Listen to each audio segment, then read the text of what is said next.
As far as any leaks go, 29-годишниот Але Кантињани се откажа од својата кариера во секторот за финансиски услуги за да го продолжи бизнисот на неговото семејство во Бруклин, Њу Јорк. Тој вели дека 2022 година била одлична година за неговата компанија финансиски и дека очекува поголем раст во 2023 година. Барам да вработам луѓе.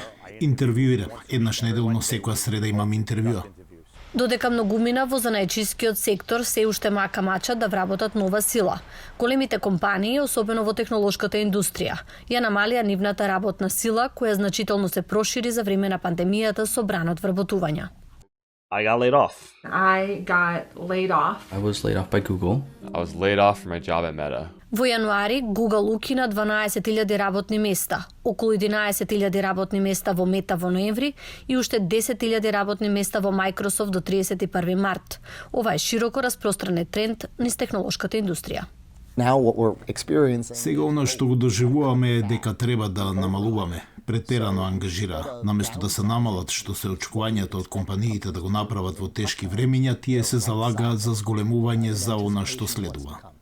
Она што следува е што некои економски експерти го нарекуваат краткотрајна рецесија. Различни сектори на економијата ќе бидат различно погодени. Разни луѓе ќе искусат економијата на различни начини. Вработените во високо платени места може да бидат зафатени во рецесија, што обичните работници не ја чувствуваат. Причината за тоа е недостигот на работници на пазарот на труд, што доведе до зголемување на платите во овој сектор од економијата. Се додека има недостиг од работници, треба да очекуваме зголемување на платите. Исцрпувањето на работната сила може делумно да се должи на неодамнешните културолошки промени, велат експертите. Мислам дека проблемот е што ја стекнавме оваа навика. Важно е да одиме на коледж, важно е да се оди на факултет, наместо да кажете дека е важно да научите вештина. Оние кои се занимаваат со занаети се грижат за долговечноста на нивниот сектор и велат дека треба да се прилагодат.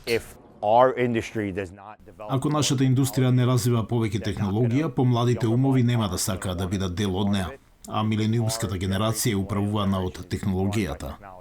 Експертите велат дека побарувачката за работници и нивните зголемени плати на крајот може да го запрат економското забавување, додека помалите технолошки компании би можеле да имаат корист од тоа што квалификуваните работници ќе ги загубат своите работни места во големите технолошки компании.